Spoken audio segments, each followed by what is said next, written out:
Welcome, ladies and gentlemen, to the 1983 World Series of Beat Baseball. This year, once again, as it was last year, in St. Louis Park. Scott Olson along with Berta Gould, Jerry Davis, and we've got some special insight from a former MVP, and who knows, perhaps once again this year's MVP, Ray Marshall from Albuquerque. Berta? Yes. We're fortunate this year to have 19 teams from all over the United States participating for the 1983 World Championship here in St. Louis Park. It's been a great tournament. Everything has gone well. We've been very lucky. We had one rain, but it was in the morning and didn't slow us down at all. The only difficult there was sliding into the bases or getting the ball in the field. They seemed to slide through the water, but everybody was in a good mood and everything went just swell. Yes, I did hear one of the players commenting today on how wet the field was, asking if it was as slow as it was yesterday or how it had dried up. And apparently it does look like it is dried up, and we'll see a bit quicker game than we've seen last day. The championship is featuring Minneapolis BSF. They're the home team, and they're going up against the Cowtown Roadrunners from down in Fort Worth, Texas. The third base umpire is Artie Barnes for Mound. I'm sure Ray is a bit disappointed in his Albuquerque team no longer being in it. Everybody says they've never seen me dressed up before. So, it's a different feeling, but we have a lot of good teams, and we have two good teams out there. We placed both of them. So, our team, we wish we were there, but we're up here, and we got no excuses. There's two good teams on the field, and they're pulling for each other. Well, Ray, there's nothing like sharing the championship, and I'm sure you'll come back next year very strong. I think we're going to see a tight game here between the BSF and Fort Worth. Both teams are very, very good friends, and it's kind of interesting because they're all rooting for each other, and that's what makes good sportsmanship in baseball such a success. Jerry? Do you have any comments at this point? Well, I think the key to it's going to be the pitchers, and we'll see that as we go along. If the pitcher can get his team to hit, they're gonna move. Swing and a miss. Count is 1 ball, 3 strikes. Just getting underway now. The first batter, I can't spot a number down there. If that's number 3, Denny Huberty. Looks like he's going to be up. Close call, but that's going to be the first out of the game. Denny Huberty hitting it down towards second base, and tried to run it out there, but just didn't quite make it. One of the things that we have to remember in beat baseball is that we need complete silence while the runner, after the runner hits the ball, because he has to hear the buzzing bass, and the fielders have to hear the beeping ball. Something that might be a little strange to spectators of, what we'd have to say, sight ball, is the length of the bases too. That first baseline, how exactly far is that? Right. Well, they're just the same as a regular baseball. They're 90 feet away from It's home 90 plate. feet? Right. I guess on the type of field they're playing on, it just was a bit deceiving in how far It's it looks deceiving away. because you only have two bases, one on the first base and the third base side, but they're still the same distance as baseball. There was a good shot. That one's going way back there. A definite base hit there. He really connected on that one. Scoring there was Kevin Mullenhauer, number 4. He's certainly he's our first year with our team with the BSF this year, and he's certainly improved and just playing one great game this season. There's one gone at the top of the first, and the batter will be number 1, Lenny Decker. Lenny Decker is up at this point, number 1. He's been with BSF for about 4 years now. BSF does have a fairly good record in past World Series games, do they not? They have held the title 3 years. The first year that they had beat baseball, they were the champions, and they've had it twice since. I don't remember the exact years. Ray probably does because he's been with us all that time. Yeah, 78, 79, and 77. And then Fort Worth took it in 80. And then Albuquerque came along and had it ever since, and we beat the BSF, beat them out today, and hoping to go all the way. There's another run, Lenny Decker.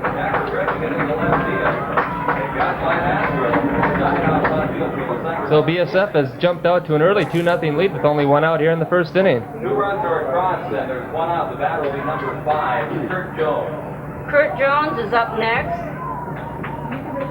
Kurt just became a father for the first time 3 months ago, and he's real excited, and I think that he's out there, everyone he hits, he's hitting for his new son. He plays ball on and off the field. Right. First pitch to Jones, strike. I think the one thing we want to mention to the people that are not familiar with beat ball, there are zones 1 through 5. Zone 1 at first base, zone 5 at third Swing and a base. miss for strike 2. And there are two-sided spotters in the defense, and they're allowed to call a number, and that pretty well tells the team which way the ball is coming.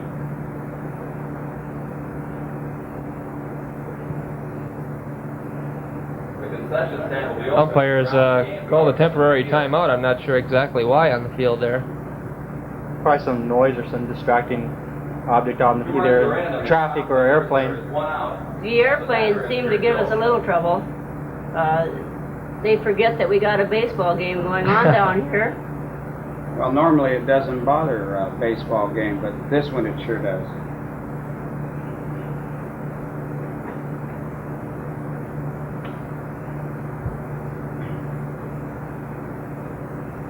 Now we're set to go again.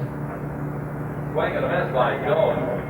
The count goes to no balls. Counts 0-2 now on Kurt Jones. 1 out here in the first inning. BSF leading Fort Worth by a score of 2-0. Another big difference between baseball and beat ball is here you have 5 strikes instead of just the 3, but you only have 2 pass balls. I think I could use 5 strikes sometimes in playing softball myself. I think another thing that's very important about beat baseball are your sighted pitcher and your sighted catcher. I think all of the players depend on the pitcher to know exactly where to put that ball, and it plays a very important part in the game. That is the second out of the inning. Here you can pick up some of the sounds there. Quite a crowd on hand here for today's championship game in the World Series.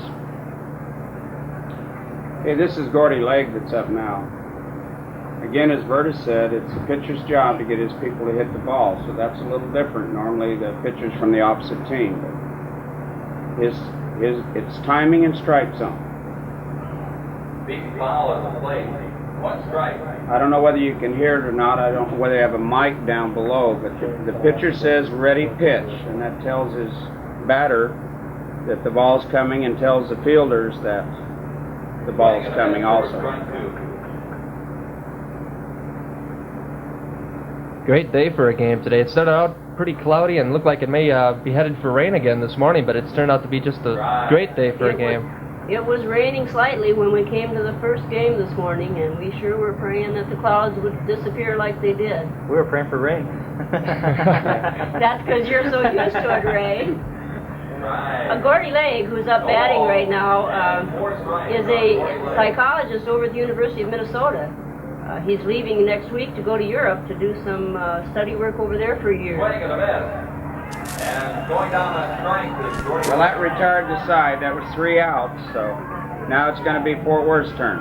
That's going to be it for BSF at the top of the first inning. They scored 2. And after 1/2 inning, it is Minneapolis BSF 2. And I don't know, this crowd is great. We've got all the other 19 teams that unfortunately were the losers that are out watching, and I think there's a lot of mixed emotion with who they should be cheering for. Like Verta said, both teams that are out there, Fort Worth and BSF, they're very close, and so is everybody else. We're just one big family. I mean, when we get on the field, we fight like cats and dogs, but we're still one big family.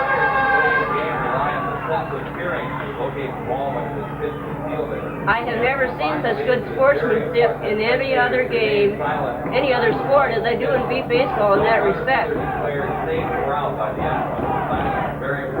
Nobody likes to lose. It really has developed into quite a spectator sport, though, through the years from when it first started. We're starting to pick up a lot more people now, that as we call them groupies. But as most people see that are, the type of play we were playing, we got athletes out there, not just, it's not just a token type sport or token participation. You have dedicated athletes that train and work hard and want to win. This is a double elimination tournament, and Fort Worth has yet to lose a game, so if BSF did expect to become this year's champions, they would have to defeat the Cowtown team 2 games in a row this afternoon. Right. They're ready to do it. I talked to John Ross before I came up here, and he's going to get the trophy, or that's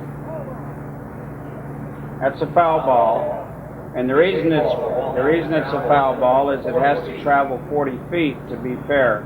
You can see that line behind the pitcher, that's 40 feet out. It has to go past that line in order to be a fair ball. Fort Worth beat Indianapolis, San Francisco, Minneapolis Rangers, and Albuquerque to get where they're here today. we've really had some close games this season and this tournament.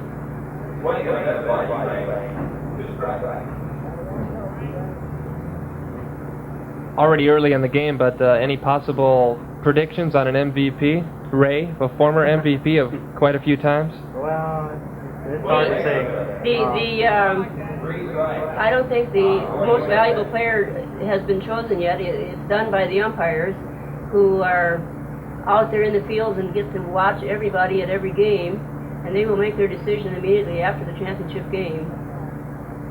I think we're all waiting patiently, and I think a lot of us have a lot of different ideas. Yeah.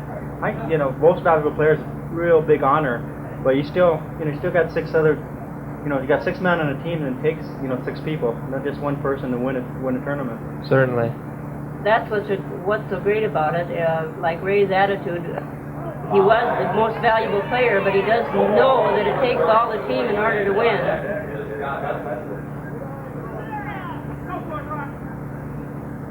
Most of these people on Fort Worth's team have been together since probably for the last 8 years, and they work as a team, and they're very good athletes.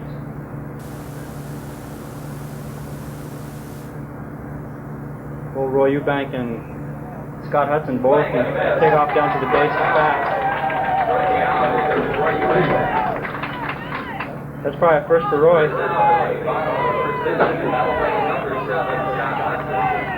Ray, how fast can most of the players get to the base? It's 90 feet out. Most of them, I guess they average between 5-6 seconds. So you have 5 and 6 seconds in which you can feel the ball. So, it's a pretty fast-moving game. Another thing to point out to some of you viewers out there who are not familiar with beat baseball is the current batter, Scott Hudson, number 7, is wearing a blindfold. And the reason for that is because he is partially sighted, correct? Right. He's legally blind, but not totally blind. This way, you put the game at the same level for everyone.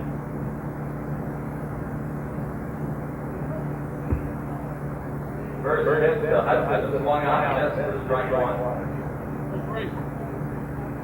Okay, again, remember, it's the pitcher's job to get his people to hit the ball. So And it's a matter of timing. And old Frank, the pitcher for Fort Worth, is probably one of the best in the country right now. That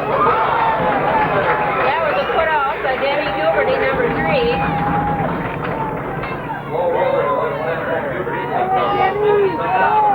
I don't. If you notice that when they go for a ball for a put out, they throw their whole body on the ground, and it doesn't matter where they catch it, just so they get the ball in control before the runner gets to the base. And BSF's hanging in tough. Jim Mastro, who's up right now, is a former Minnesota. He's down in Denton, Texas right now, getting his master's.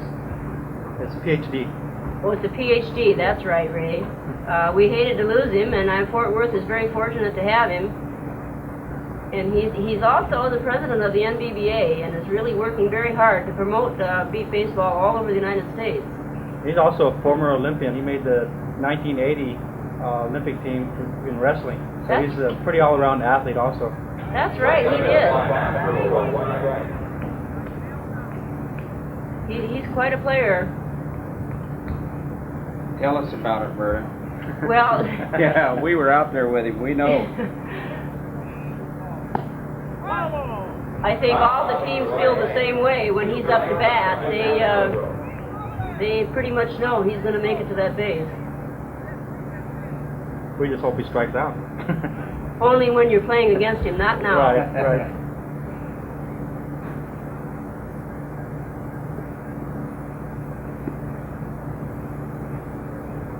Here in St. Louis Park again now for the second year in a row, who actually does the selection process in choosing the site for the World Series? Well, the World Series site is a matter of whoever they can get that will take on the responsibility of coordinating the whole event. I happened to go to the Houston World Series 2 years ago, and I was so impressed with everything and how well it was going, I felt that Minnesota was left out and that we should bring it up here to show all of our community exactly what it was. So I opened my big mouth and said, let's do that in Minnesota, and they took me up on it. So we're certainly hoping that somebody like I has a big mouth and says, we'll do it next year. I think Jerry has a big mouth. I think Jerry has a big mouth too. I think you'll see us in Albuquerque in '84. We did it last year also. General Mills was very kind to pick up the sponsorship on it. Well, there it goes. It's way out. And he made it to the base. He do it. If you notice, he's coming back with dirt all over the front of his shirt. He doesn't care how he hits that base, just so he touches it. So Jim Mastro provides the first run for the Cowtown Roadrunners. 2 outs here in the first inning, score 2-1, BSF with the lead. And you'll notice Gordy went clear out on the track to try to get that ball. These guys are something else when it comes to fielding. You can just imagine yourself out there with a blindfold on, and all you hear is one number, and you have to know where to get that ball. Sounds awful tough to me. It is. You should know.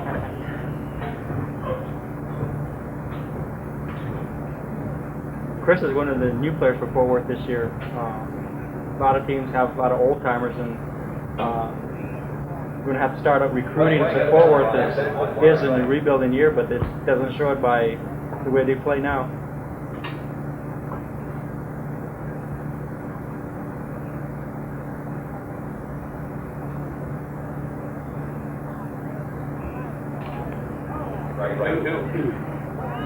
You'll notice Frank puts his head down just before he pitches. And in this case, he visualizes every pitch before he throws. So, and that's kind of unique in itself. Yeah, we try to get him to play with a blindfold too. Oh, that's all you need.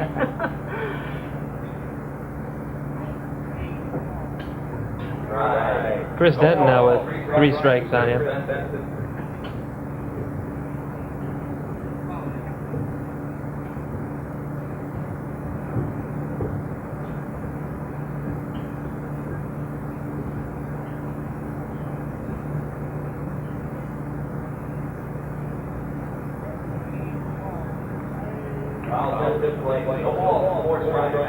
Now, how does it work on a foul tip? Does he get an extra It's pretty shot much in the there? same way as baseball. Yeah. We keep going until you either strike out or hit the ball.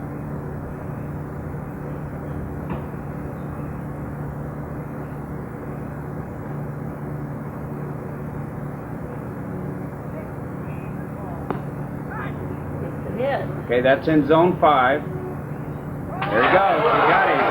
Picked up by Denny Huberty.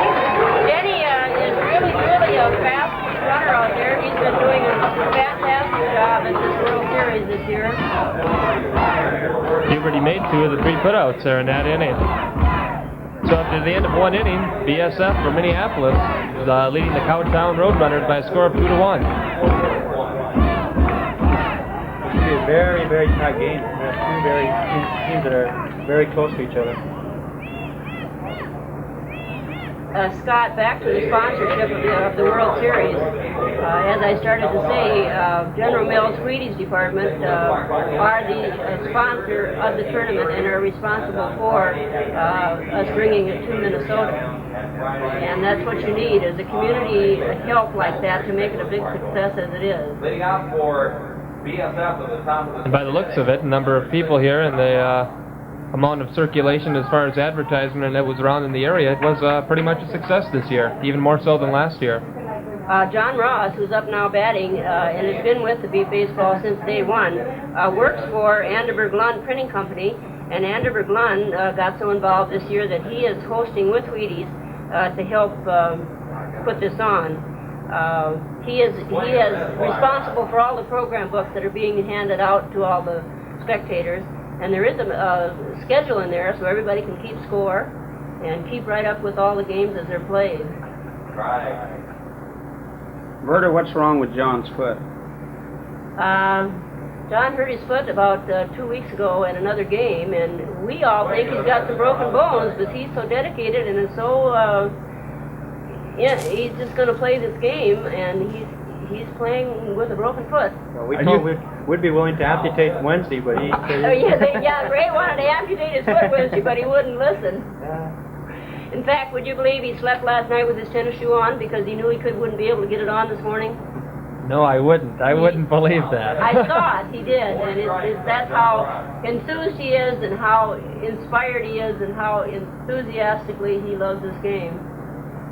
But once you get out here in the field, you really get hooked. Just one hit of the ball and you're hooked. That was close, Ray. Number 7 whipped that up, but John was just sliding into that base. Yeah, Scott Hudson fielded that, as you saw, straight out behind the pitcher, so that would have been in zone 3. There's one gone at the top of the second, and the top of the BSF lineup is due up, number 3, Denny Huberty.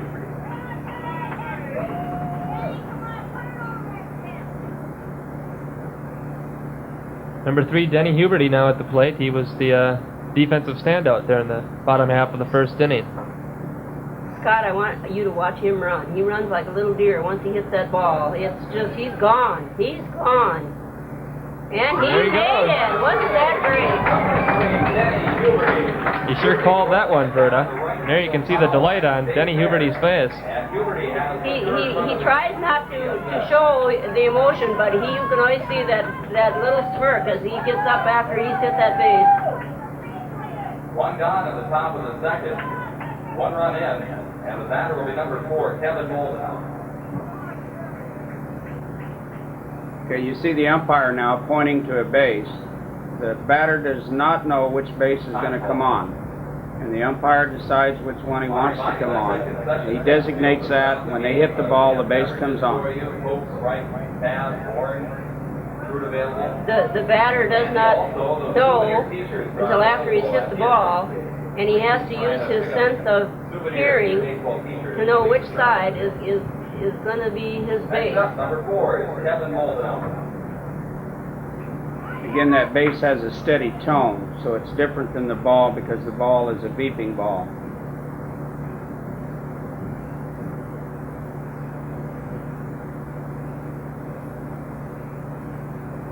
Big swing and a miss, strike 1. Kevin Lee certainly has a distinctive style down He really there in does. the stands. He's so tall that he... Foul to the plate. 2 strikes on Moldenhauer. As mentioned earlier, there's 19 teams here in St. Louis Park, and each year, I've been in it for 4 years, and each year I've seen competition get stiffer and stiffer. You just might know it. Next year you're going to have 2 different teams up here. Oh, did you see that? He made it. That ball hit Mastro right in the face, went under his arm, and slid right out from under him. He's got to be feeling pretty bad. Oh, there's a happy boy running back there. Yeah, there is. Lost control of it, and that allowed Moldenhauer a chance to score. And that was quite a play by Jim, just to get over to the ball in time, and he tried to get a grasp on it, but it was just didn't quite have it. I think that grass is still a little wet out there, and I think that it's a little hard to get to pick up that ball. A little hard to hold on to the ball when it's wet. Especially if you squeeze it, it's just like a little rubber ball. When it's all wet, you squeeze it and it just pops out of your hands. There's an out. There's an out. That was real close. Field by number 3, Roy Eubanks. Number 5, Roy Eubanks out in center field making the put out there. 2 outs now here in the second inning against BSF. hard to run up the middle and ask Eubanks. Scott, I think we're going to have a real close game here. Sure looks that way. Both teams are really out there to win, and they're all playing their hearts out. Ray understands that. Yeah. Next up will be number 5, Kurt Jones. There are 2 out. Ray, how do you feel about the teams this year? Did you find any harder than the others, or competition? They're all hard. They're all hard. They're all hard, and it's never over to the last out. You never know what's going to happen. I mean, you get a team that gets a string going, and We have a report of a car with its lights you just on. never know what's going to happen. It's the Buick, license number LCA 522. The gray Buick with a 4-door Buick. The lights are on. One of our problems, as you can see, is our airplanes that go over. There's no way that they can hear the buzzing bass or the beeping ball with that interference. So we do have to stop games sometimes just to compromise with those airplanes. Well, maybe with the continued growth of the beat baseball and the World Series here itself, we can get the airlines to possibly redirect their routes to We'll just not have to- interfere with the games. Play in the Metrodome. Would you believe that I'd call to the tower out there and talk to the gentleman in charge, and he said he'd do the best he could. I believe it. He was very, Boy, very he hit that positive. ball right to him. Oh, that's too bad. It was hit right at Bill Green. And Phil Too bad for Green BSF, but Yeah. very nice for Fort Worth. Yeah. The guy making the out there, Phil Green, is another new player for Fort Worth.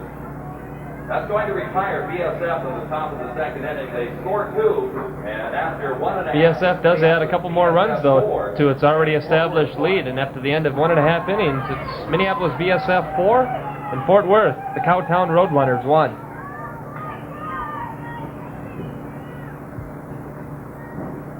BSF's going to have to hold them since they batted first. They're going to have to try to keep Fort Worth within 2 or 3 runs, or keep ahead of them by 2 or 3 runs. What about the grass, Ray? Does grass have any effect on the ball? It does. The grass that we're playing on today is very, very nice. It tends to slow down the ball, so it's a very defensive field. Leading out, number 6, Philip Green. Unless you get the ball over the people's heads, it's almost a straight out. And the man who made the last putout in the outfield is now up to bat, Bill Green, number 6.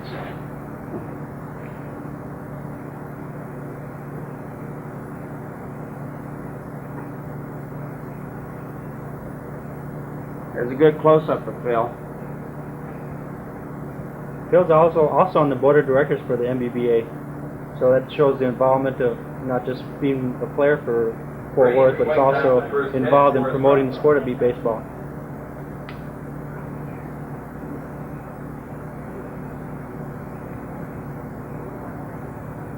There you see Frank putting his head down. He visualizes those pitches. Looks like he did a good job on that one. Just in the nick of He's time. out. We got him out. That's a play. Is Number 6, John Ross again, putting that out. coming up with the putout is number 6. Like I said earlier, he is really set on playing a game this year. I just hope he doesn't do any more damage to his foot out there. I have a feeling he's going to be in bed for a week when this game's over with. Kind of nice having his boss as a sponsor. Maybe you can get away with it. Probably can. We really have been fortunate in having lots of community help. The program book, we had donation ads with donations from local companies to help sponsor the World Series. And the enthusiasm in the community has really been great. We've been real pleased with it. As you can look in the crowds, when you get a next crowd scene, the Wheaties T-shirts that you'll see all over the stands are on sale for a $5 donation, which is part of our fundraiser also.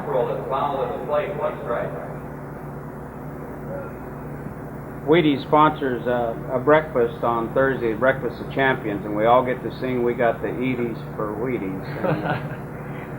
That was a great breakfast, wasn't it, guys? Did they actually serve Wheaties? Yeah, They actually serve Wheaties. That's right. Then all day, if somebody put it out, they tease them, you didn't eat your Wheaties. Oh. I've been eating them for years, so that's nothing new for me. Strike 3 on Taco. Strike 3 on Jerry.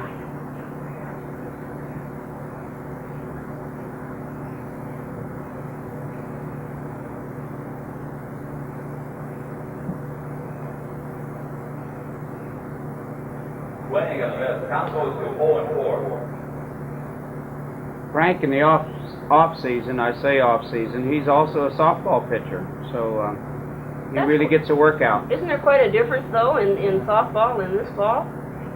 Well, you watch him warm up sometimes, and he throws that ball just like he is a regular softball, but he does change for beat ball. Jerry, tell us a little bit about the ball. Exactly weight and just how big and you probably know a little more about that than some of us. Well, I'll tell you what, Ray can tell us. I'll tell you what. Well, the ball is about the same size as the official 16-inch mush ball, but and it weighs about 16 ounces. So it's about a pound. So it's a little heavy, and has a beeper in it that a lot of times after about 4 or 5 hits of the ball, you hear the ball goes in one direction, the beeper goes in the other. So we got, people say, well, the guy's not chasing the ball, and he's still chasing the beeper.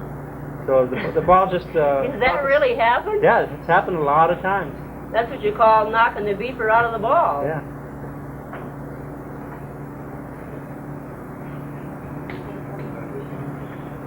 That particular ball is an offshoot of Telephone Pioneers of America. One of the fellows way back when designed a ball for his daughter who was not sighted. And from that they developed the present ball, and they're made by one of the pioneer groups. We're at, Ray, back east somewhere. Yeah, in Massachusetts. I say back east. We're back east. They cost us $25 a piece, and they may last 1 hit or 2 games. You never know. One of our players, Terry Juvenile, who everybody calls Animal, was one of the experimenters when the ball was first designed in 1964. He was going to the Colorado State School for the Blind in Colorado Springs. So he was a guinea pig, in a sense, when they first developed the ball. Right. 0-3 to Roy Eubanks.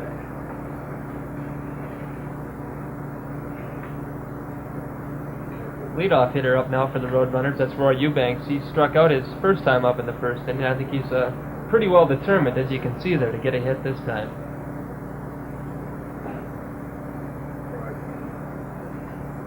On Eubanks. This is unusual. He's usually got the ball out there across the line by now. Yeah.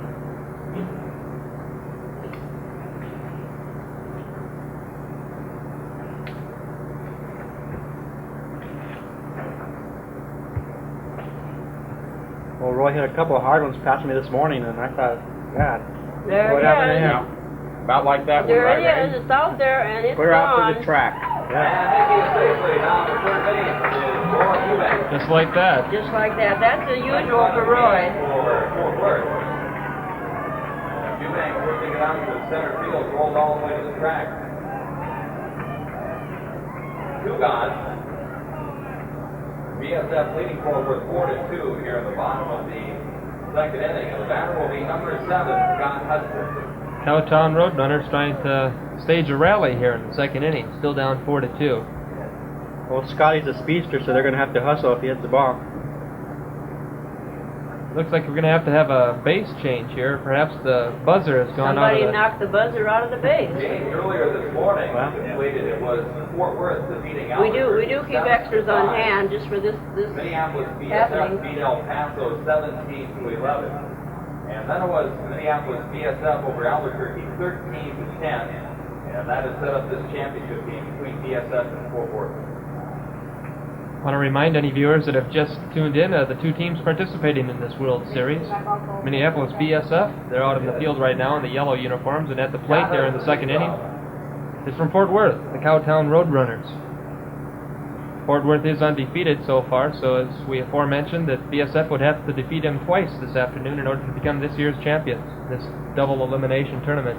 Fort Worth won the national championship in 1980, and BSF has won it 3 times prior, in 77, 78, and 79. So they're not newcomers to the game, and look like they're both, working hard to try to win it again this year. BSF will have to win it twice. Well, they'll have to win 2 games in order to win the championship, and so Fort Worth is just hoping that they could get just 1 run ahead and hold it. That's out in zone 3. There's the put out. Got him out. He's out. That was another close one. We've sure seen a lot of close putouts here today. And with Decker hustling over. The ball sailed over Denny Huberty's head, and then Lenny Decker was there to scoop it up and make the put out. That's going to retire Fort Worth on the bottom of the second. They score 1. And after 2 complete innings, it is Minneapolis. So Fort Worth does add another run to their score, but we do remain currently 4-2. BSF holding the lead.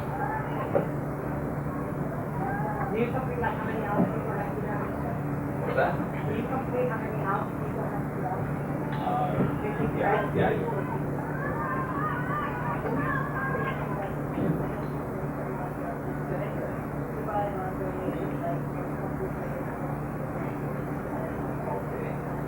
A little bit of a break in the action here as the Roadrunners get themselves positioned in the outfield before BSF comes to bat.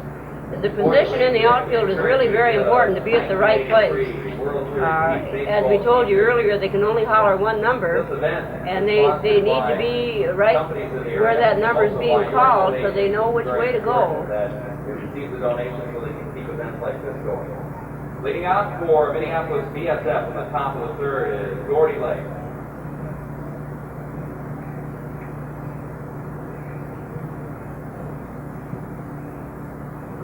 Sun's starting to peek its way out through the clouds again here this afternoon. It is beginning to get quite warm. I believe we were predicting a high temperature today somewhere near 90 degrees, so it isn't too comfortable out there on the field.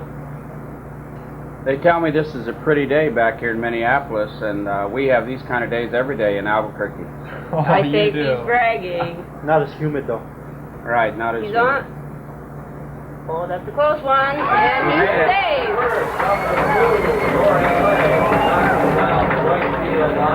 Well, as they always say in all baseball, the tie does go to the runner, and they're like he moved it right down the baseline and scored another run for BSF. First run for BSF in the top of the 3rd, 5-2 now in the top of the 3rd. There's nobody out, and the batter will be number 6, John Ross.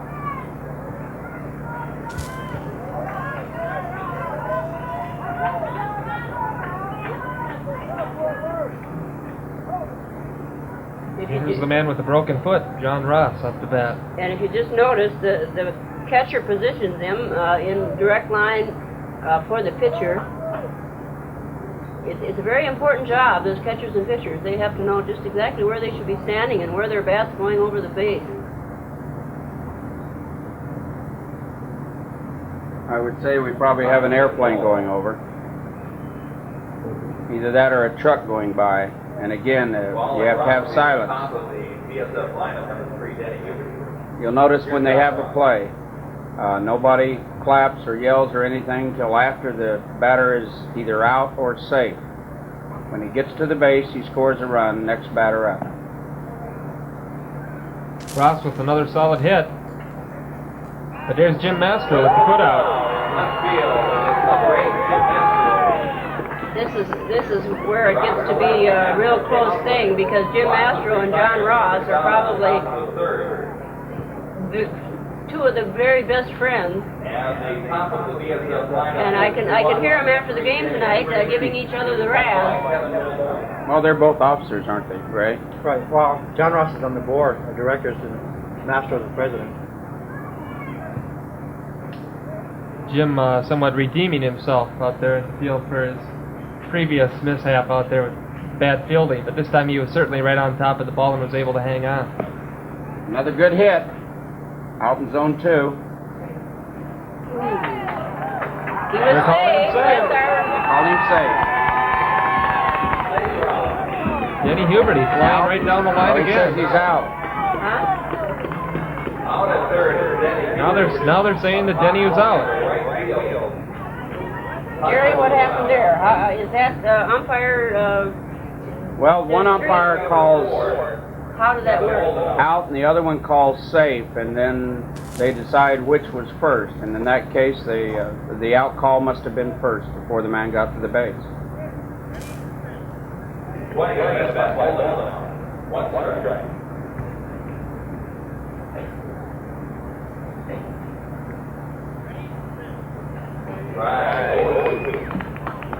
The difference here for the umpire is he just keeps track of the strikes and balls.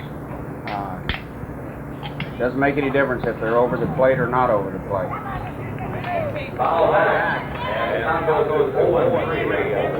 And when these, like in this case, it's 0-3. If that batter was to let 2 balls go by, then the next 2 he would have to swing at, or they would automatically be strikes.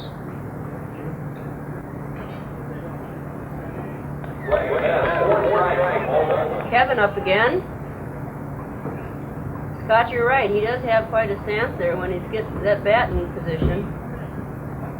And quite a swing. Okay.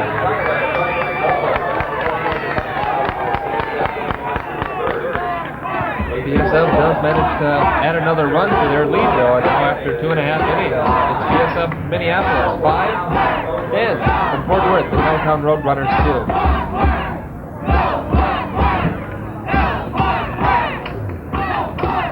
Boy, there's a lot of rivalry out there. Listen to that crowd. And there you see a glimpse of some of those Wheaties t-shirts you were talking about earlier, Verda. Yes. Okay, look at Frank pitching now, warming up. We do have See, quite he a is crowd, a softball Scott. pitcher. See that, Scott? Look how he's pitching that ball. Now he's going to the other way. So he gets a little bit of a warm-up from both sides. Right.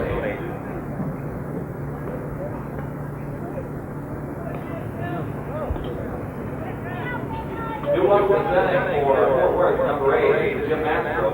He'll be followed by Benson and Bill Drake. Number 8, Jim Mastro, is going to lead off for Fort Worth.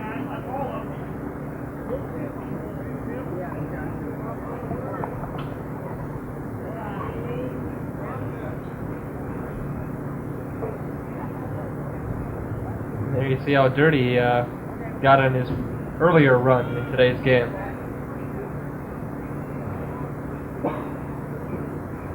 That's from his first slide into the base. They don't care how they get there, just so they touch it.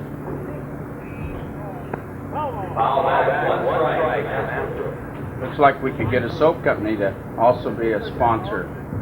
As Might they do help. commercial for them, they clean those shirts up. We sure want to thank your cable company for carrying this for the folks too. This is quite an opportunity for them.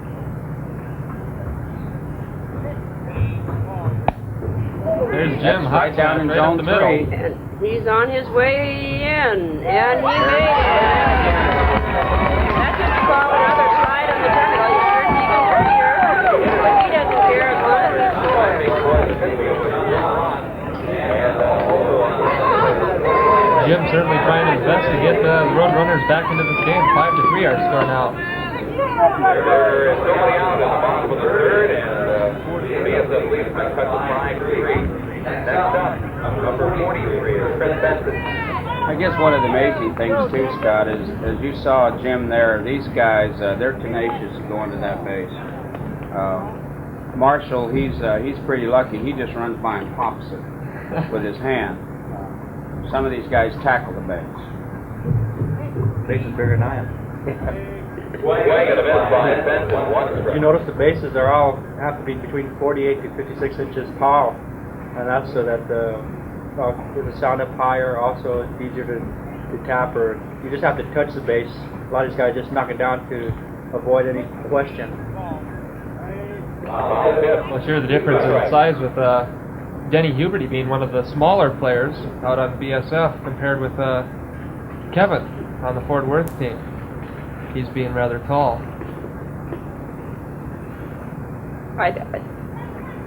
Scott, I think if you'll notice that there's a lot of different ages in this game also. He's down on the ground and he's got it.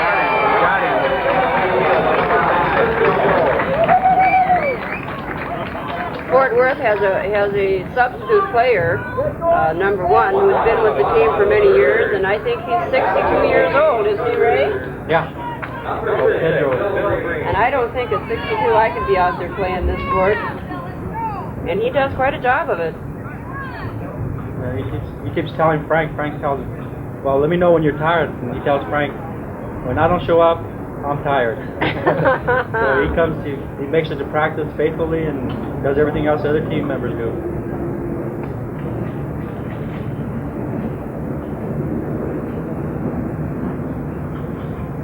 Yeah, they have a timeout now because they have another airplane going over. BSF, to get here, they beat Houston, they beat El Paso, they beat Albuquerque, they beat Utica, New York, and they beat Kalamazoo, Michigan. So they've got some credentials coming into this game also. Excuse me. I'm sorry, Scott. I just wanted to say that they're coming through the back door. They're down in the losers bracket, and they've been winning to get as far as they are now, and that's quite a job. You have to play an awful lot of games right in a row to get where they are. This being an open tournament now, this is the second or third year it's been an open tournament, so that allows for more teams to participate. Second year, yeah. Last year we had 16 teams, and with the enthusiasm and the growth of the game, this year we have 19. They come all the way from San Francisco from Ithaca, New York. And from El Paso, Texas to Minneapolis, Minnesota. Right. Don't forget Albuquerque. Albuquerque? Where's Albuquerque, Ray? That's in Mexico. Oh. We need a passport. And he's out. And he was really running that base. That was another close one.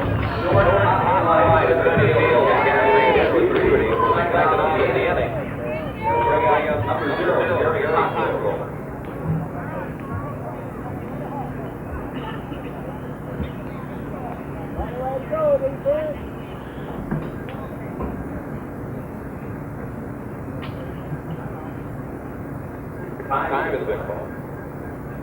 Again, you can see how they're positioning the people in the field. Zone 3 is right behind Frank, the pitcher.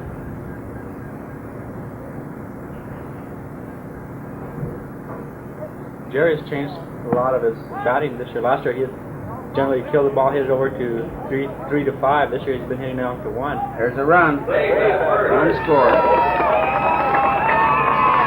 Kind of hard when that ball goes down the line like that. That seems to be the hardest place for the players to pick up the ball. Is that right, Ray? Do they kind of center themselves to the center a little? You try to. When the ball's hit down the line, you have not only a runner to contend with, but you got the base, and so you got 3 things to try to listen for instead of just the one ball. I caught a glimpse there of how one of the bases worked, as the umpires were having to check it again with the switch on the top. Looks like they're going to have to make some type of adjustment on the base. Just try to kick it. Kicking it sometimes does the Yeah, trick. that's the way. I got a degree in electronics, and that's what they taught us. If it doesn't work, kick it.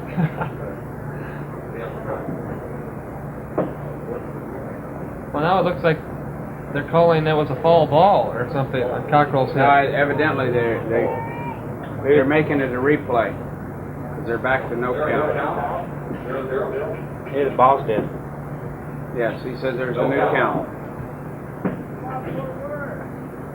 Apparently we're pretending that none of the last events of the past few minutes has even happened, and Jerry Cockrell's going to chance to start all over again.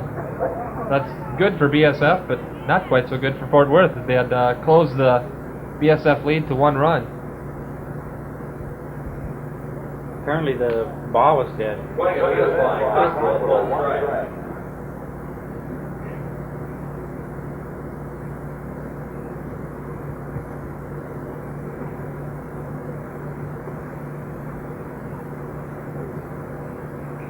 Oh, look at that concentration of the pitcher again. Foul out to the right.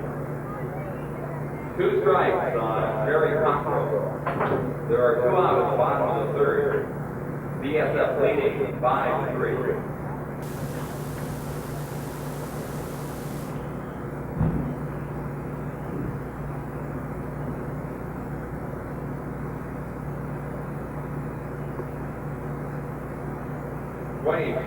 Third strike on Jerry Cockrell. This is the 1983 World Series of Beat Baseball.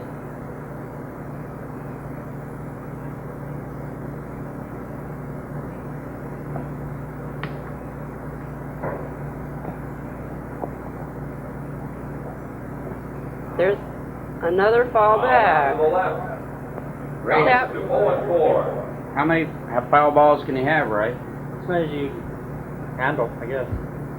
It's just like regular baseball. You know, you strike 3 or strike, in our case, beat ball, strike 4. As long as you tip the ball, you keep on trying. Jerry getting a better placement around home plate. See if he can connect now. Strike 5, and going down on strike. That's going to do it here in the third inning. So what appeared to be a 5-4 game returned to a 5-3 game. That remains our score with Minneapolis BSF leading the Fort Worth Cowtown Roadrunners. 5, and the Fort Worth Cowtown Roadrunners 3.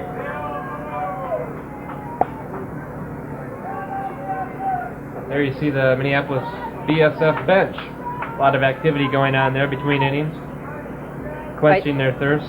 I think you'll notice that all of the players get an awful lot of cooperation and support from their wives and their family, and I think that's very good. That certainly does seem evident. It's like everyone has a part that gets involved in this type of game. Second year in a row it's being held in the Twin Cities. The partners in the play.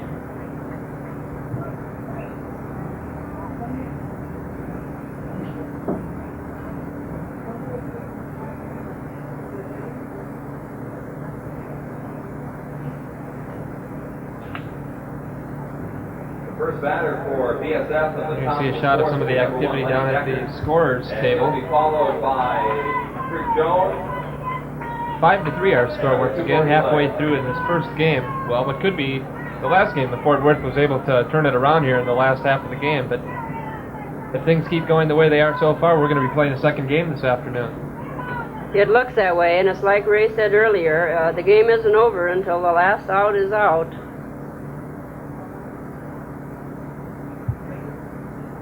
Ray, have you noticed in this type of game, do the scores, when the scores get real high, does that mean anything, or? No. Swing and a miss by Decker. You get a rally going, and you know, you never know what's going to happen. In a close game like this one, where the scores are very low and the defense is very tight, 1-1. Fort Worth's going to have to hold them now. They can't let them get any more of a lead than they already have.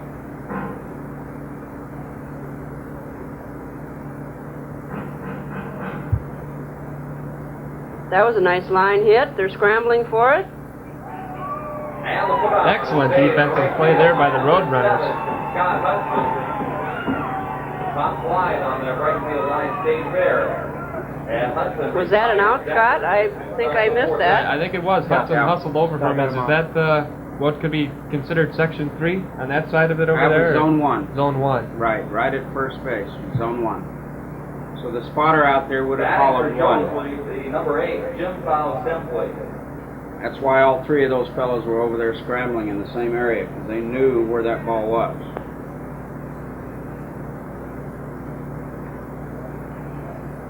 The substitute now entering the game at batting for Minneapolis BSF. That's number 8, Jim Fostemple. Hope I pronounced that last name properly. Kind of a hard last name to pronounce, but it's Jim's first year, and he's come a long way. He was very unsure of himself to begin with, but he's sure gained a lot of confidence in the last few months. Simply. One strike.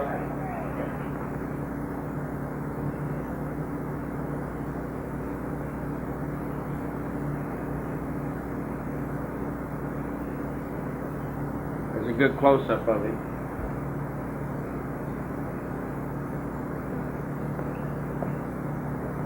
Now that went into zone 2. There was Scott Hudson all ready for it. It's the second put out in a row. Scott Hudson. Scott's hot today. He's hot today, Ray. Went right to How long has he been playing, Ray? Has he been? Have you known him? Scott Hudson's been playing since '78, so he's been here for quite a while. Number 2, Gordy Lay. He's one of the veterans Here now. at the top of the fourth. He was also a member of the 1980 World Series championship team when Fort Worth won it in Arlington, Texas.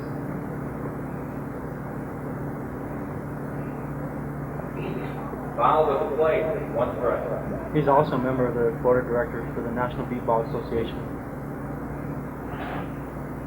Scott, if you're not familiar, the National Beat Baseball Association is nationwide, and there is a board of directors, and they try to pick board of directors from all over the United States that meet 2 to 3 times a year to set up rules and to finalize World Series in different towns and to keep the game going. It's very interesting to see the enthusiasm there with different companies that get involved in keeping the people that are on the board of directors and helping them get to the different meetings.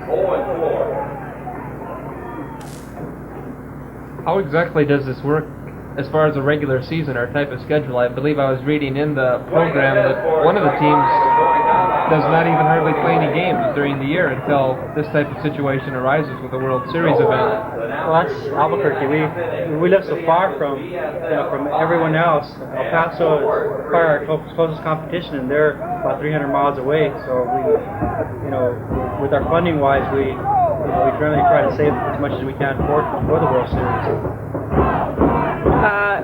Minneapolis is quite fortunate. There are 2 teams here, and the Minnesota Rangers and the BSF, and they kind of take turns throughout the year playing each other.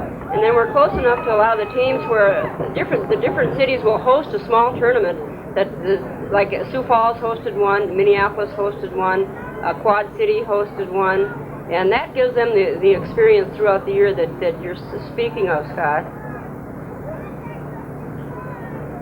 The experience, at least apparently, seems to have helped BSF in today's game. Oh, it Still does. holding a 5-3 lead. It does. And Fort Worth, living in Texas, they have generally they have a tournament. Houston has a tournament. San Antonio has a tournament. So they do have a lot of competition. They also have about 2 teams in Dallas. So Fort Worth does get a lot of extra playing time. Right now, there's close to probably 20 beatball teams just in Texas alone. So beatball is growing and growing. How many teams do you suppose we have all over the United States, Ray? Have you heard the actual count lately? It's between 150, 200 probably right now. There's a lot of teams that don't think they're World Series caliber right now. There was another score, Roy Eubanks. That's his usual line of play. But Eubanks scores, and he cuts that BSF lead to 5-4. Next up, number 7, Scott Hudson. The Roadrunners certainly not ready to call it quits yet. Still chipping away at that lead. 5-4 our current score.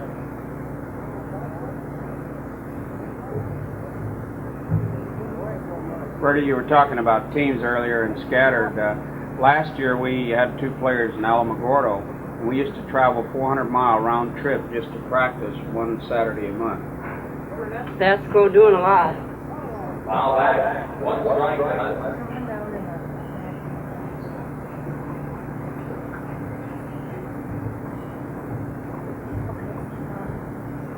Scott Hudson at the plate now. He was the defensive standout the previous inning.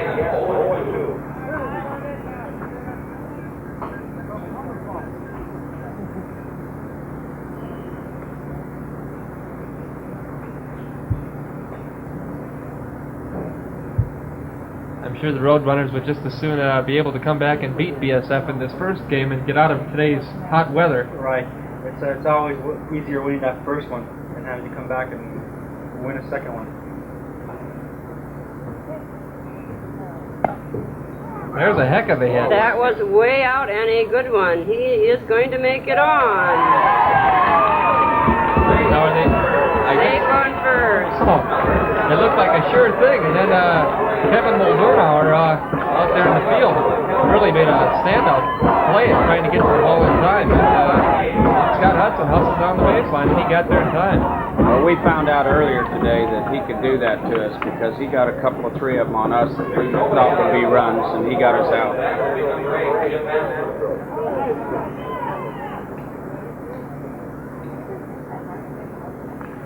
Number 8, Jim Mastro at the plate down. He's provided 2 of the 5 runs for the Roadrunners so far today. And he's gathered the most dirt. And he looks like it. I don't think he minds. Give him an excuse to wash. A nice hit down. Zone 2. John Ross has it, and that's an out. Berta was speaking earlier about how what good friends John and Jim are, and John certainly got a little bit of a revenge there. I on think his they're earlier even hit. now. I think they're even. They're both up for the game. But they're not going to let either one forget it. No. Okay, they got See a the big timeout. smile on. I see a big smile on Mastro's face. First pitch to Benson is foul back. I'm not going to be able to enter a wet shirt contest when we get out of here, are we? I'll probably win it. Got a tie score, 5-5. The World Series of Baseball here in St. Louis Park. Minneapolis BSF and Fort Worth Cowtown Roadrunners. Halfway through this game. We're in the 4th inning now. Top half of the 4th. Swing and a miss line. Benson is right 2. I started my involvement with the beat baseball 4 years ago and went to my first World Series in Fort Worth, Texas. And we played in the rain for 3 days in a row. And rain or shine, they play ball, let me tell you. That's why we were praying for rain, because that's when we first got our taste of beat ball. The only problem down there is they have all mud gumbo. It wasn't, came off the field, everybody was dirty, not only the players.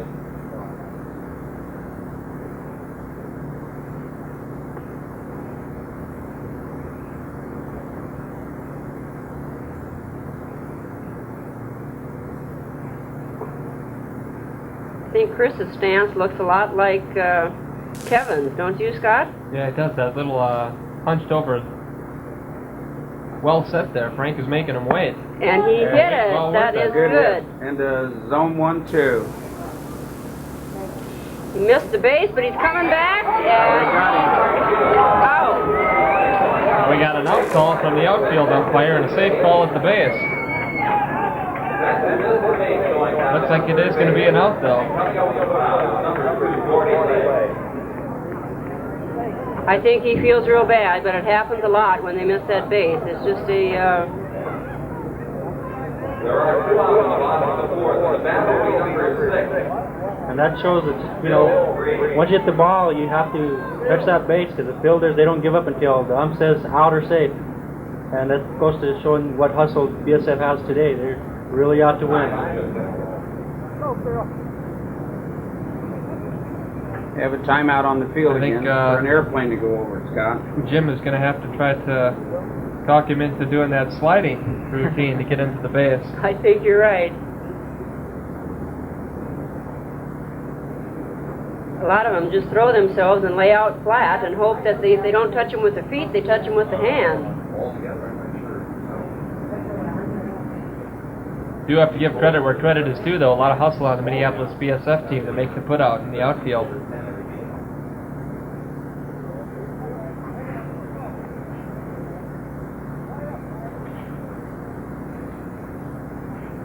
We're all set to go once again.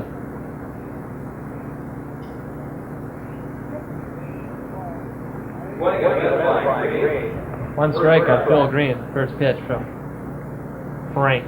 I'm not even sure what Frank's last name is. The pitcher? Right.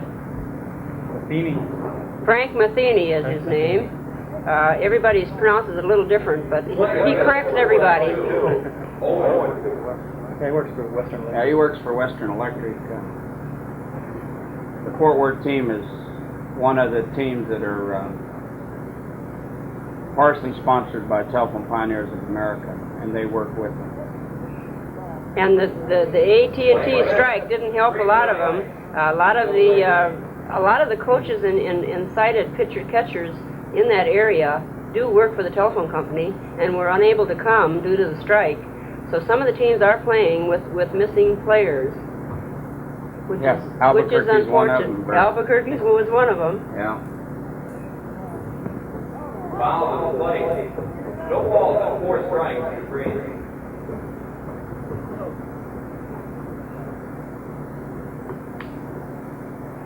El Paso put their team on a bus, and it took them 36 hours to get here. So you can tell how bad those boys want to play ball too. Very dedicated athletes. Even with the strike, if we would have to put Bimbo out there, we would have been out here. By the way, Bimbo's his dog, and I think he gets along better than Ray does. Yeah. A good hit into the number 2, and Lenny. Look at there. Danny Huberty has it for an out.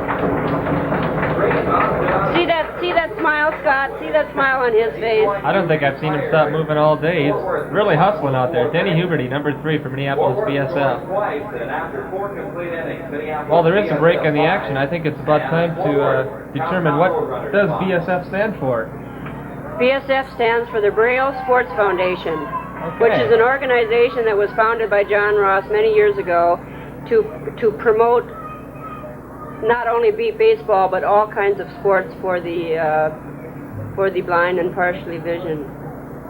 He has worked very hard throughout the years, and as his wife said, he always has another project going. And when he gets one done, he can't just relax. He keeps right on trying to help other people. Well, Ray's involved in some of those activities. Ray, tell us a little bit about some of the other programs they have. Well, Jim Mastro, who's the president of the MBBA, and I are both members of the board of directors for the United States Association for Blind Athletes. And our other organization also promotes not just beat baseball, but we're involved with track and field, swimming, wrestling, gymnastics, skiing, and another team sport called goal ball. And in that area, we're working with international type competition.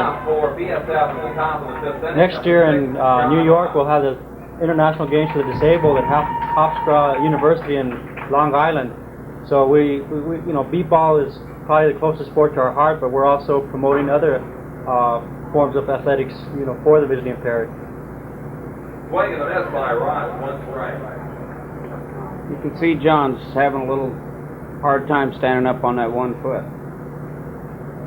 John's also an avid golfer, and next week he's supposed to compete in Cleveland, Ohio for the national tournament for the visually impaired and blind. That's right. I hope his leg is all right. He does go to compete in that golf tournament. He's been doing it for the last 3 years and doing very well.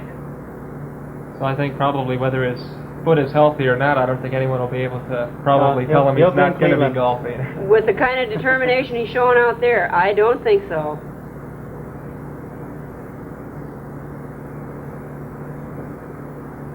And after our delay, it looks like we're all set to go. Bottom half of the 4th inning here in the World Series of Beat Baseball. We've got a tie score of 5-5 between Minneapolis BSF and the Fort Worth Cowtown Roadrunners. There's a good shot of one of the umpires with the base. He has a switch up on top that he activates when the ball goes out in the field. And again, the batters don't know which base they're going to have to run to, the one on first base or third base. That was close, but he's out. Oh, John got a little off base there. He was going a little too deep to get to the base on time. But running that fast, I don't see how they can change their pattern of flight in time to get to the base. Well, you don't have time to deviate too much because the fielders are really out there hustling. And Scott Hudson's hot today. Well, Scott, the average probably is around 6.5, running 90 feet. So they do move out. They sure do. And here's one of those movers batting right now, Denny Huberty. He's provided 2 of the runs in today's 5 runs so far accumulated by BSF. Another temporary delay, a couple of motorcyclists driving in the nearby streets, passing the area.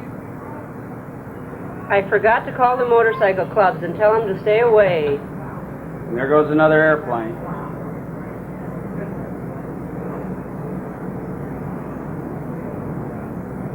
How about the umpires, Berta? Where do you get the umpires? The umpires are all local umpires that do umpiring around town softball, and our chief umpire, Bill Baumgartner, has been with the Beat Baseball since 1977, and he's responsible for recruiting all these men to come out and help. Not only men, we do have 2 women umpires that do a very great job. Foul out to the right. We had to. Well, then we abuse them when they come out. Yeah, one poor girl got hit in the head with a bat yesterday and was knocked unconscious for a while. Oklahoma. There is a little danger in the game, and this year we have had a few injuries, which is unfortunate. But being athletes, the risk is there. But Swing and a miss by Hubert. a diehard athlete, you take that risk. There's a good shot of the intensity. Swing and a miss. In Denny's face, Yeah. he doesn't show a lot of emotion, but he certainly has his heart into the game. 3 strikes on Denny Huberty, 1 out here in the 4th inning. Swing and a miss for strike 4.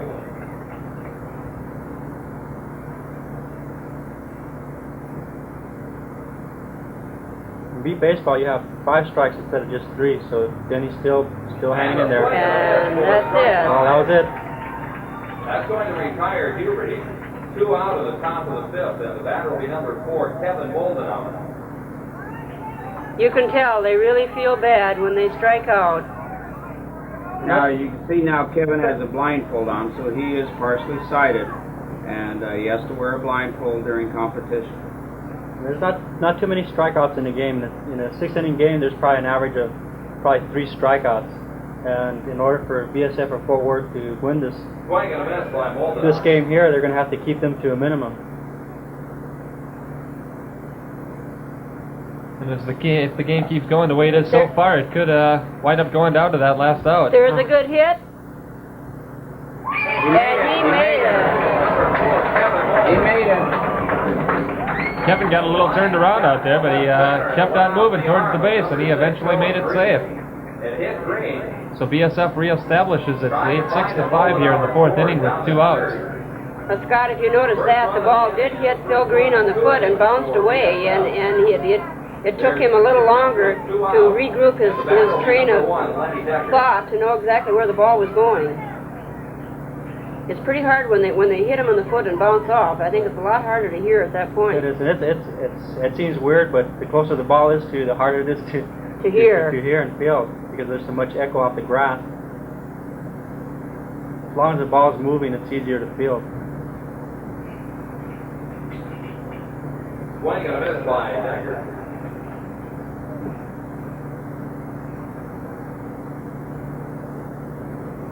Time is control.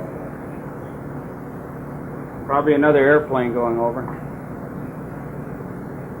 We should have charged them 2 out here tickets. in the top of the 5th. Lenny Decker, our currently batter. 6-5. There's a good shot of the crowd, and we have quite a crowd here today. They're seeing an excellent game. Bill Baumgartner from Fridley, Minnesota.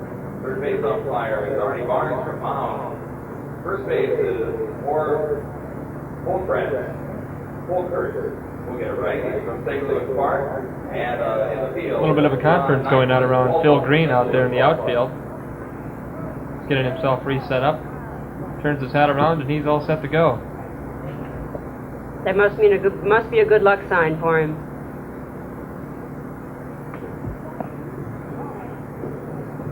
First pitch to Decker, foul.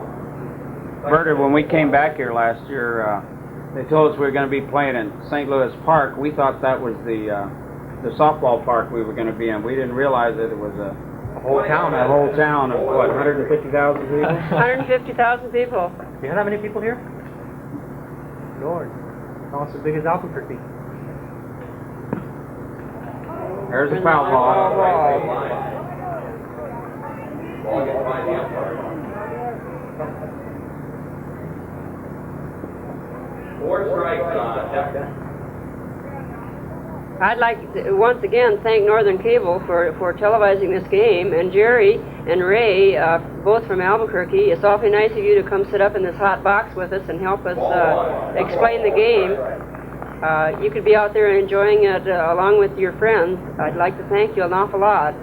I would have rather been on the field, but I know you'd rather be on the field, but sorry. Okay, he's out, and that retires the side.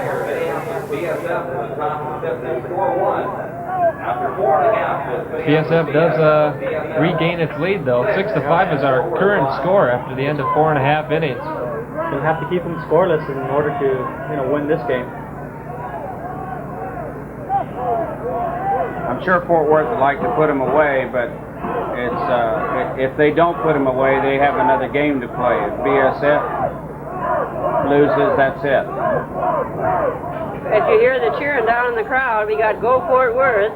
I think a lot of the fans or all the other players out there are hoping the same thing, because we do have a gala banquet tonight at the Sheridan Park Place, and I think they'd all like to get down to the celebration. I'd rather be here. And Ray'd rather be here. I see your cameraman's at work. Will be number 0, Jerry. Yeah, the cameraman's at work. Got the girls. Followed by number 5, Roy Eubank. Scott, close your eyes. 7, Back to the game. Just another facet of beat baseball. Fringe benefit. Ray, would you like us to describe that to you? No. Jerry Cockrell is batting left-handed this time. Usually Mastro is the only one that's a lefty for Fort Worth. Jerry got that bad break his last time up when it appeared that he had scored a run, and then they took it away from him. See what he can do this time, batting from the other side of the plate. Well, Jerry's pretty big. He could hit it either way. Again, if you watch Frank, he ducks his head and visualizes that pitch. Swing and a miss by Cockrell. And he's very successful with that. He's one of the best pitchers we have in beat ball today.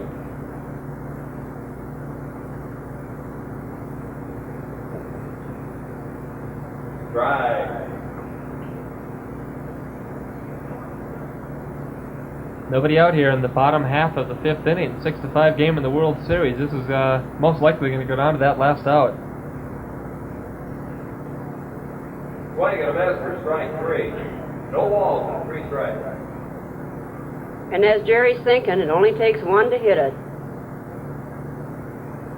And we have gone to that fifth strike so many times. And he did, and there it goes. Out in the 4 position. Save that Oh, first. And he's saved. Safe for out? I'm having a hard time determining this there between the umpires. Well, see, the one umpire calls out, the other calls safe, and if the safe is before the out, then he is safe. So if the cameraman goes to the out, you're going to see him say out, but it may not be before the man actually touched the base. 4th run. Nobody out. So it looks like Jerry's bad luck in his previous time up is turning into good luck this time up, as it is going to be a run. Jerry was called safe this time around, so that ties the score back up here in the 5th inning.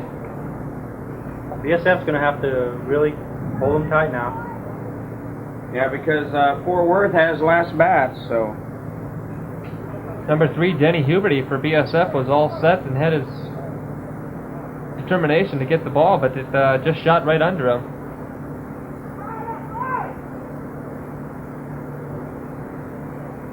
Roy Eubank up again. And he usually makes it to the base.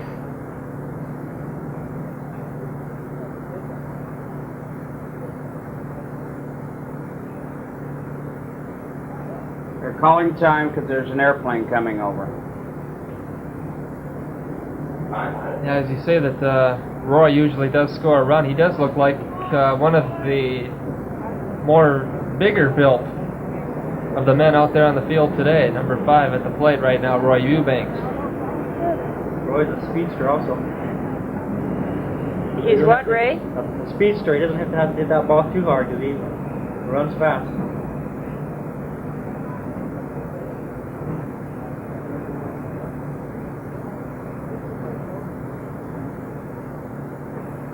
As you can see out in the field, John Ross is resting his leg. I have a feeling that he's in a lot of pain, but the determination to play this game through is more important. Look at that shot. There's somebody cooling their head. Why you got a minute spot there? Where are you at?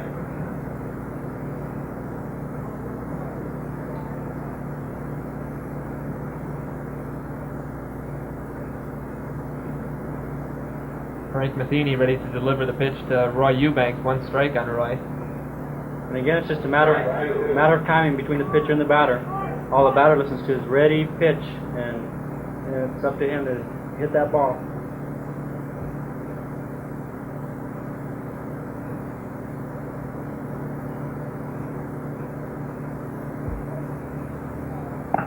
There's a Oh, solid that hit is by a Roy. hit. That looks like it's going to be a run. And it is. There it is. The Cowtown Roadrunners definitely showing why they have not lost a game so far in this World Series tournament. They're coming back now, taking the first lead of the game. Now it's 7-6. I see a smile on his face. The crowd begins its chanting once again, "Go Fort Worth." You'd hardly know that we were in almost a Minneapolis type area here in St. Louis Park.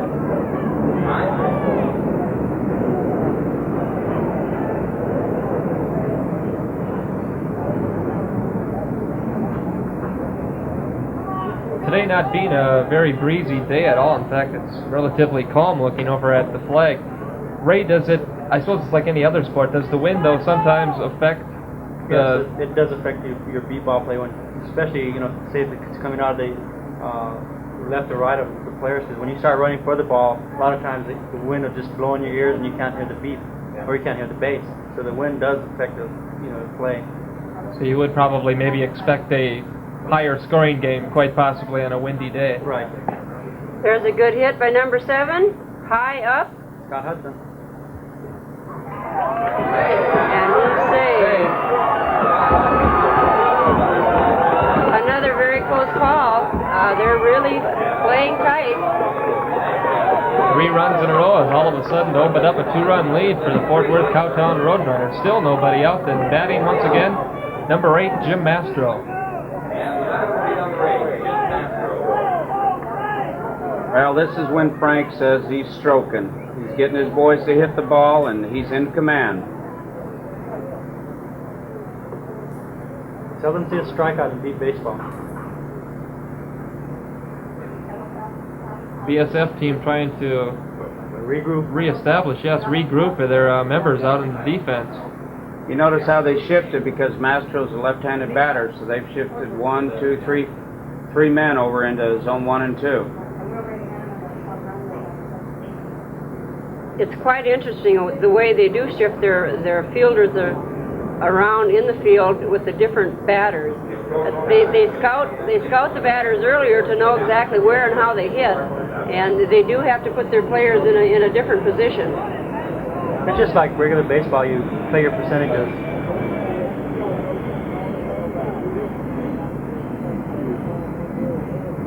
Masters today's been hitting to the 1-2 line.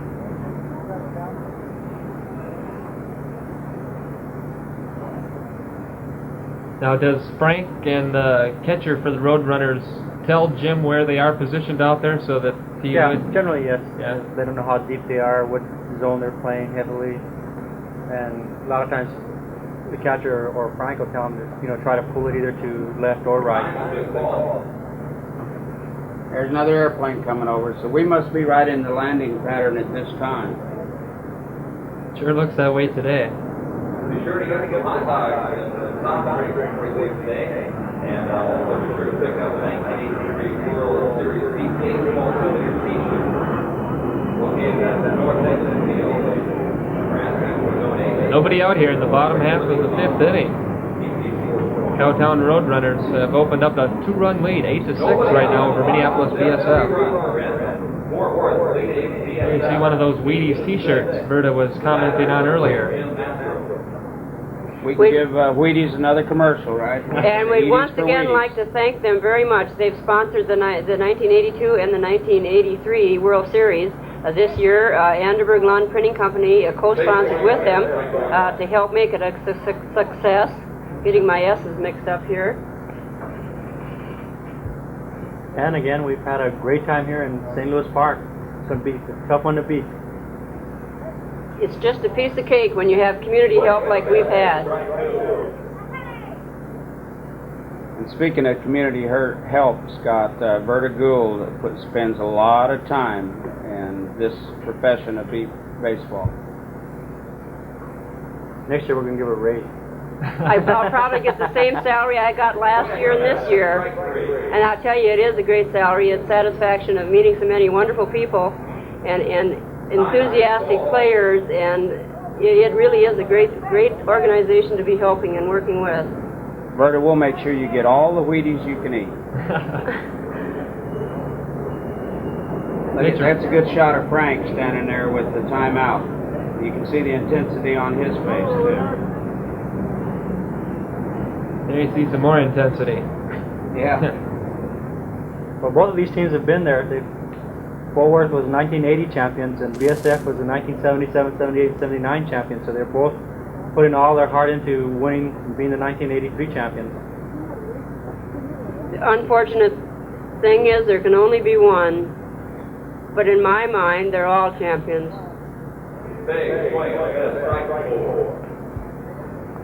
Well, and that's one of the things Wheaties does. On Thursday we have the Breakfast of Champions, and that's for everybody because they are all champions.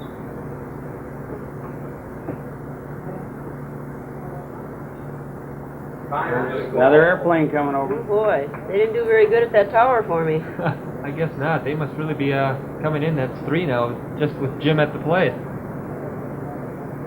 Maybe it's like an intentional walk or something, and I guess you couldn't do that. You'd be giving them a run, but In fact, if you look back there, Scott, there's another one just under the light pole. So Yeah, there we're is. right in the traffic pattern. He may get 2 more swings in before that one gets here. That's why this game is unpredictable in length. There's one of the fans. I guess that's why we call it the dog days here in August. Almost into September. Of course, the state fair in town here in the Minneapolis-St. Paul area. Nice hit by Mastro. Mastro. And he hit it with the end of his leg. Some more new dirt. Now you know why he goes down at that base. He caught it with his legs. He knew he had missed it with his hands and his body. That almost looked like one of old Jackie Robinson's hook slides coming in there.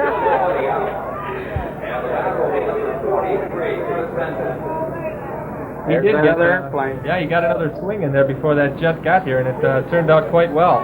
3 runs now across in this inning, and looks like the Cowtown Roadrunners are definitely on their way to this year's championship. Still nobody out here in the 5th inning.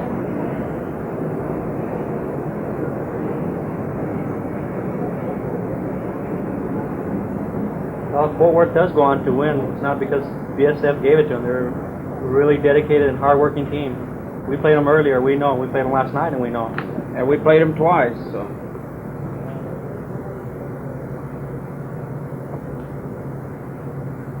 As Jerry said, it's also a large part to Frank Matheny, rather, the pitcher. He's grooving right now, and he's got his hitters hitting the ball well.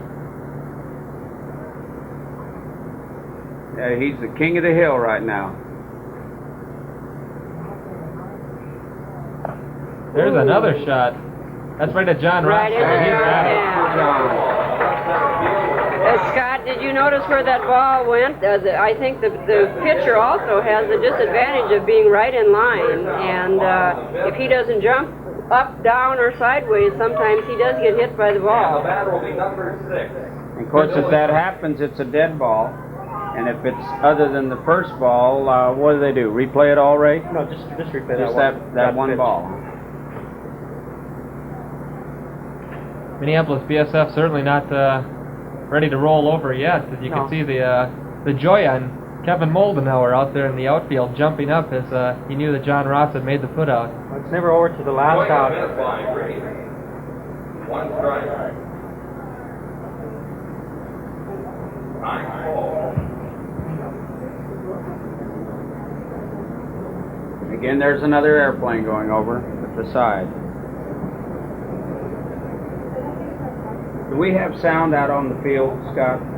Yes, we do. I'm sure they're picking up that a little bit as they're flying over.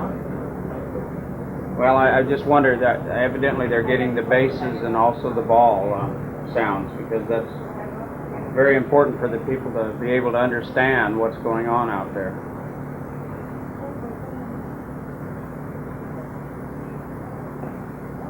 Foul at the plate. Looking through the stands, too, the crowd is certainly hanging around here to see this fine baseball game in the World Series of Baseball here in Beat Baseball in St. Louis Park. Well, to us, this is like the World Series, Super Bowl, Davis Cup, Masters, everything rolled into one. This is it for visually impaired beat ball. As Ray says, all 19 teams work all year long to raise money and save money to get here. And the dedication of Al Pasco spending 32 hours on a bus must tell you that it means an awful lot to him. Swing and a miss. 4 strikes on Bill Green. We have 19 teams with a total of 322 people coming in. The Sheridan Park Place is national headquarters. That's where everybody's staying, and they're... Swing and a miss. 4 strikes. Yeah, they must be having quite a time over there. They all get to, like Ray said, it's one big happy family. After the game's over with, everybody congratulates everybody, and they get together at poolside or in different rooms or in our hospitality room that we keep open from them, and just have a great time. Time ball. Jerry Cockrell, our current batter up there, he's waiting for another jet to fly over. 2 outs now in the 5th inning. He's batting left-handed again, I see. Ray, is that unusual for batters to change their position, or their right to left? Or There's very few that could do it, but Jerry, as we see, does it well. In fact, the only ones I've ever seen do it is Jerry Cockrell and Jim Mastro. time out to tie a shoe. You don't want to be stepping on a shoestring. Plus he has a jet going over on both sides of us. So.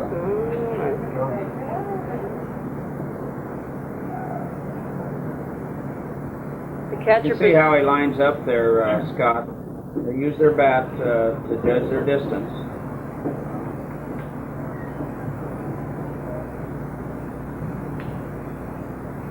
Yes, batting left-handed was certainly successful for him last time, and he's going to try it once again now.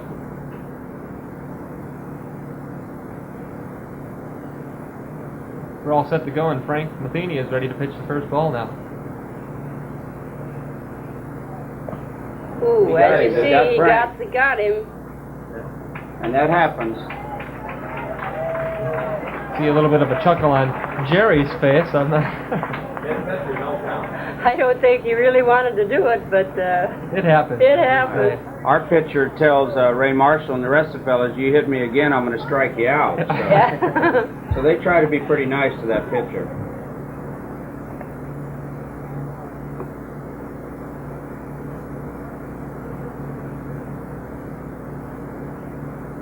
Looks like Jerry took a slide on the side.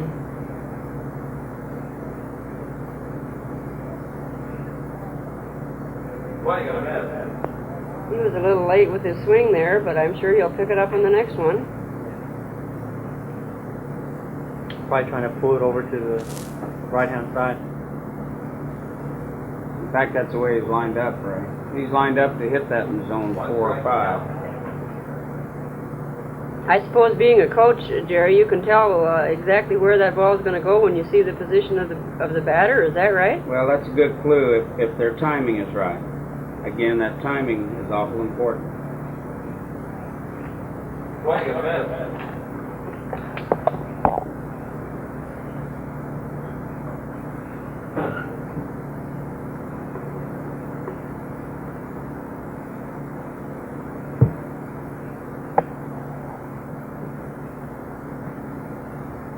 He's out to get the pitcher, but it's out in the field. Looks like it's going to be another run. Oh, the out. They got him out. They got him out. That was real close.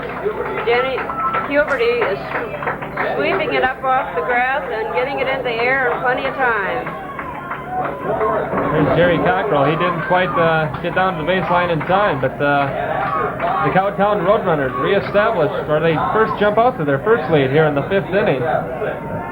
Well, you can see now, Scott, BSF has their work cut out for them. If they can't score 5 runs in this half of the inning, it's get ready for the spring dance.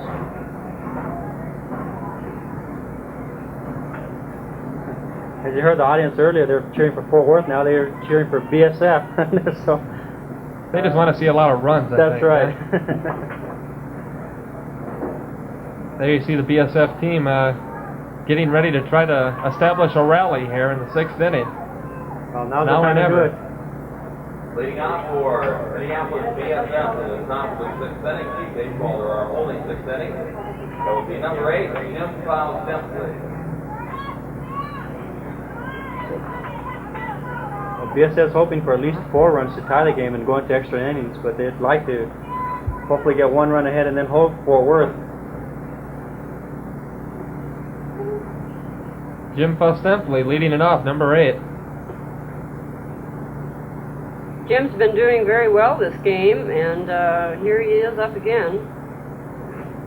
Swing and a miss by Fowle Simply, 1 strike.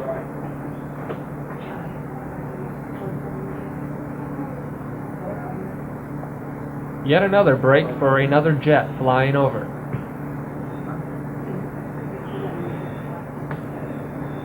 I noticed Jim stands, instead of crouched over like Kevin's is, he spreads his legs quite far apart. Part of that could be from the holes that they've established out there on that playing field. It's kind of nice the St. Louis Park to let us use their high school football field for this tournament. They're certainly very cooperative in keeping it up for us and ready for us, and making sure that it's marked and everything's done. What about playing on grass? You're not familiar with this, are you, Ray?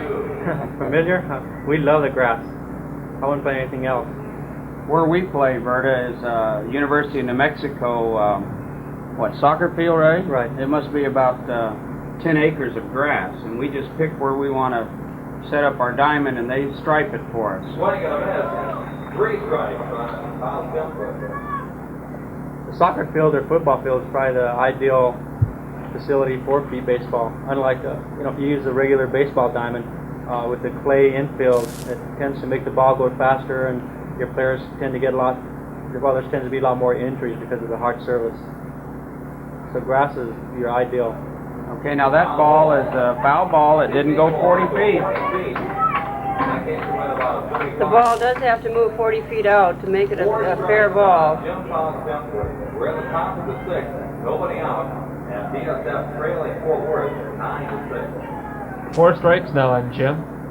He's the leadoff man in this top half of the 6th inning.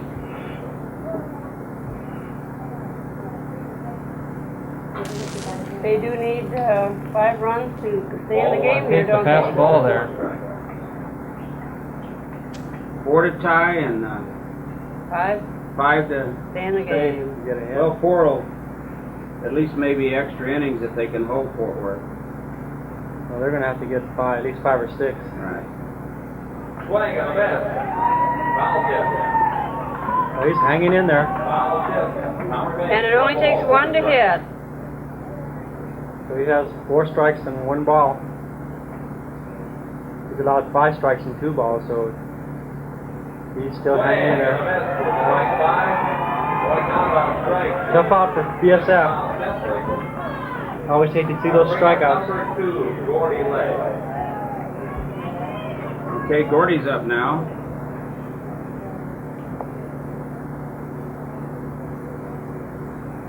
Gordy Legg, number 2. He's going to try to start something going here for BSF.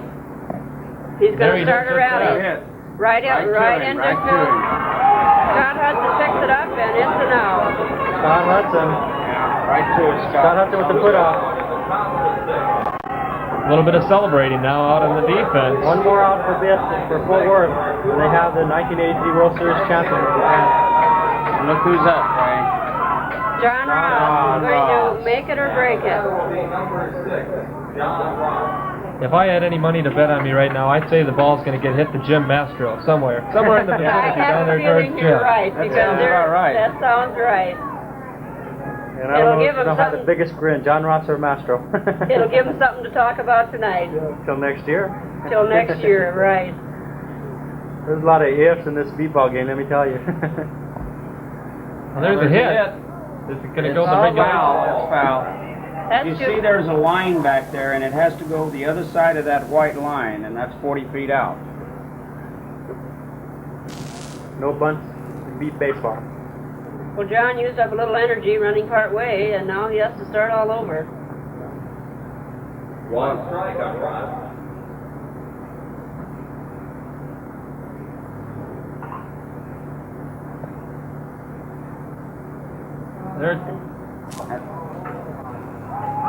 They're going to call it an out. A heck of a way to end it. That's it. But there's your That's the ball game. Beat Baseball World Series champions. 1983 World Series Fort Worth Cowtown Roadrunners defeating Oh, I know how they BSF feel. from Minneapolis. There you see John Ross, not very happy. He said, just leave me alone, please. We got some happy players out there, Scott. It certainly turned out to be a great game. BSF opened up that early lead, but the Roadrunners hung tough, and in that 5th inning they started to connect some hits together and wound up winning it by our final score of 9-6. 9-6, Fort Worth. As you can see, they are congratulating each other, and everybody's happy, and they're carrying the pitcher off. We told you that it was a pitcher's game. It's a big day for Frank. Yes, you'd say, talking how much Frank played a part in it. There they see the players carrying Frank, trying to. Frank wants down. He wants to participate in the celebration. 19 teams started this tournament on Thursday noon. Well, unfortunately for the teams up north, they couldn't bring the championship back up north. It does stay at least somewhere down in the Albuquerque area, down in the southern half of the country. You got to admit we gave it a real good try and a real good show here. And I'm very proud of BSF for coming as far as they did. They've played hard and they worked hard all year long. It's a big pleasure to be involved with them, and I'm just very pleased with them. 24-5. It was Fort Worth over Indianapolis, 9-15-9. Looking at the flag and speaking earlier of how there really wasn't much of a breeze throughout the game, I don't know if it's the celebration taking part here now or what that's causing the extra air circulating, but the flag is suddenly beginning to have a little bit more life to it. Now Fort Worth has beaten Minneapolis BSF 9-6 for the national championship. Mastro has his smile on his face, Ray. Right. He's really smiling. Grinning. We knew it'd be one of them. Well, they'll probably both be grinning a little later. I'm sure they will because they're best Grinning. friends. Everybody will be grinning. Well, it was a super series, and we can tell you from Albuquerque, we're glad to be here, and it's a super tournament. They're available at the gate as you leave, and they are asking for a donation. And Scott, you better get a shirt on your way out. Yeah, I'm going to have to do that so that help promote it throughout the year and get ready for next year already. That's right. Except next year we're going to Albuquerque. You can come with us. Okay, that sounds like a deal. That'd be great. Sure would. Save your t-shirts, we'll sell them over there. On Friday, We once again would like to thank Wheaties and Anderberg Lund for sponsoring this 1983 event.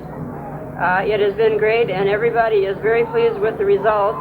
I'm sure except BSF for not beating the Couch Fort Worth, but I'm sure that it's going to be great. proud to sponsor the 83 World Series baseball. National champions. Got a lot of cheering going on down there, Scott. I guess. All the Did you hear teams what they're now. saying? I can't make it out. I think they're just ready to head over to the Sheridan Park Place, or no, where's the... Sheridan Park Place. That's where the place is going to happen tonight, the big party, the big celebration. Well, Ray, I guess it's get ready for next year now, right? We started yesterday. Started We yesterday. started yesterday, getting ready for next year. I want to take this time to thank everyone that was involved in today's game. Of course, there's our camera people that we got all those great shots from up here in the booth. That's a good tournament. We had quite a bit of help. Can't hear you. Verda Gould and myself up here announcing, along with color from Jerry Davis and Ray Marshall. Want to thank you all for helping me out a lot. Glad to be here. It's been a pleasure, and we're glad to be here.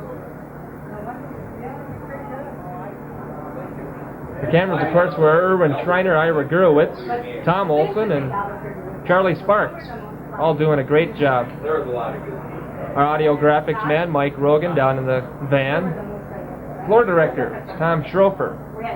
John Samea, our director, who we all look for advice. And our announcers, as I earlier said up here, Ray Marshall, Jerry Davis, Verda Gould, and myself, Scott Olson. I want to thank you for tuning in to the World Series of Beep Baseball from here in St. Louis Park. Our final score, once again, the Fort Worth Cowtown Roadrunners are our national champions. They defeated Minneapolis BSF by a score of 9-6. So until next year, from down in Albuquerque, Scott Olson wishing you the best day along, and hope to see you next year at the World Series of Beep Baseball.